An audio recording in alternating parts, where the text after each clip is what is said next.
तो आज हम जानेंगे पूर्ण वर्ग संख्या की पहचान करना। अब बात आती है पूर्ण वर्ग संख्या की पहचान करने की ज़रूरत क्यों है?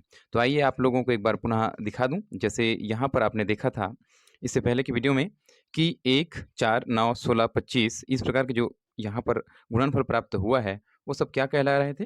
पूर्ण वर्ग संख्या कहला रहे थे।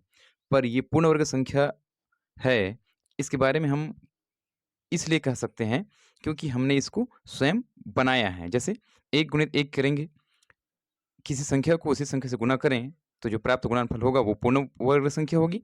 पर अगर हमें इसके अतिरिक्त कोई और अन्य संख्या जब दिया रहे, तो कैसे जानें कि वह संख्या वर्ग संख्या है, पूर्ण वर्ग संख्या है या नहीं? तो इसी के लिए हम आज पढ़ेंगे पूर्ण वर्ग की संख्या की पहचान करना और साथ-साथ हम सीखेंगे अभाज्य गुणनखंड। तो अभाज्य गुणनखंड विधि में दी गई संख्या के हमको कोई दिया गया संख्या रहेगा और उस संख्या का हमको सबसे पहले क्या निकालना होगा? अभाज्य गुणनखंड निकालना होगा और जैसे ही अभाज्य गुणनखंड आएगा, उसका हमको क्या बनाएँगे? जोड़े बनाएँगे। जिन संख्याओं में सभी समान अभाज्य गुणनखंडों के जोड़े बन जाते हैं, वे पूर्ण वर्ग संख्या होगी। तो क्या कहा गया है? सबसे पहले दी गई संख्या का हमको अभाज्य गुणनखंड निकालना है और अभाज्य गुणनखंड का हमको जोड़ा बनाना है और जिन संख्याओं में सभी समान अभाज्य गुणनखंडों के जोड़े बन जाएँगे, तो उसे ही हम क्या कहेंगे? पूर्ण वर्ग संख्या कहेंगे। और मान लो जोड़ी नहीं बनता, तो उसे हम पूर्ण वर्ग संख्या नहीं कहेंगे। जैसे एक उदाहरण लेते हैं, 144 जैसे अब आपको दिया गया है कोई संख्या 144 और कहा गया है कि ये संख्या पूर्ण वर्ग संख्या है या नहीं। तो 144 के सबसे पहले तो हमको अभाज्य गुणनखंड करके जोड़ी निकालना होगा। तो देखें, सबसे पहले हम देखें यहाँ पर 144 का अभाज्य गुणनखंड, तो ये हो गया 144 और 144 के अभाज्य गुणनखंड हम कर देते हैं। तो ये जाएगा आपका अभाज्य और याद रखें अभाज्य गुणनखंड जो होते हैं केवल अभाज्य संख्याओं के माध्यम से ही निकाले जाते हैं। तो यहाँ हो जाएँगे 2 सत्ते 14 और 2 दूनी 4 इसी प्रकार से और आगे 2 तिया 6 और 2 छः का 12 और 2 से जाएगा 2 एकम 2 और 2 अट्ठे 16 फिर 2 से जाएँगे 2 निया 18 और अब किससे जाएगा 3 से, तो 3 तिया 9 फिर किससे जाएगा 3 से, तो 3 एकम 3। इससे पहले के कक्षाओं में 6वीं और 7वीं में आपने सीखा था अभाज्य गुणनखंड कैसे निकालते हैं करके, इसलिए इस पर ज़्यादा और चर्चा नहीं की जा रही है। तो यहाँ पर आपने देखा ये जो 2-2 दिखाई दे रहे हैं और 3 दिखाई दे रहे हैं, ये सभी क्या कहलाते हैं? अभाज्य गुणनखंड। तो यहाँ 144 के अभाज्य गुणनखंड कितने प्राप्त हुए हैं? जैसे 2, 1, 2, 3, 4, 4 बार 2 है, तो मैं लिख देता हूँ इसको 2 गुणित 2 गुणित 2 गुणित 2 और क्या आया है 3 गुणित 3। तो अभाज्य गुणनखंड के हमको क्या बनाना है? दी गई अभाज्य संख्याओं के जोड़े बनाएँगे। तो जैसे जोड़े कैसे बनाएँगे यहाँ पर 2 गुणित 2 है, तो इसका एक जोड़ा बन गया। यहाँ पर 2 और गुणित 2 है, तो इसका एक जोड़ा बन जाएँगे। और यहाँ 3 गुणित 3 है, तो ये इसका एक जोड़ा बन जाएगा।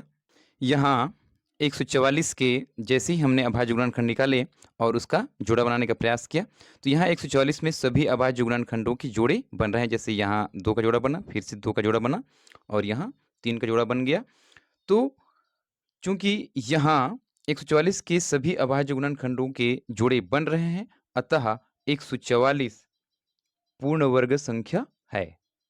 पूर्ण वर्ग संख्या है। तो कोई संख्या पूर्ण वर्ग संख्या है या नहीं, इसकी पहचान आप अभाज्य गुणनखंड करके निकाल सकते हो। इनका सबसे पहले दी गई संख्या का क्या निकालना है? अभाज्य गुणनखंड निकालना है और तत्पश्चात उसका जोड़ा बनाना है और यदि सभी समान अभाज्य गुणनखंडों के जोड़े बन जाते हैं, तो दी गई संख्या को आप क्या कहोगे? पूर्ण वर्ग संख्या कहोगे। आइए इसी प्रकार के एक और उदाहरण देखें और पहचानने का प्रयास करें कि ये पूर्ण वर्ग संख्या है या नहीं। जैसे कि उदाहरण लें 252 को देखें। 252 का सर्वप्रथम हमको क्या निकालना है? अभाज्य गुणनखंड। तो यहाँ मैं 252 का अभाज्य गुणनखंड निकाल के दिखा देता हूँ। 200 हो गया ये 52,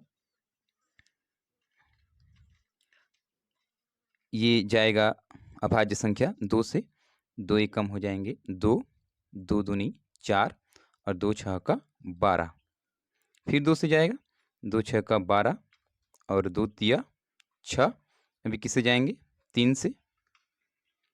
तो 3 दूनी 6 और 3 एकम 3। फिर किससे जाएगा? फिर 3 से जाएँगे। 3 सत्ते 21। ये 7 किससे जाएगा? 7 से। तो 7 एकम 7।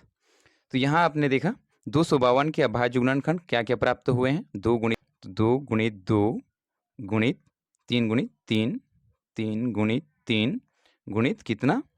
7। 252 पूर्ण वर्ग संख्या है या नहीं? इसके लिए हमने सर्वप्रथम क्या किया?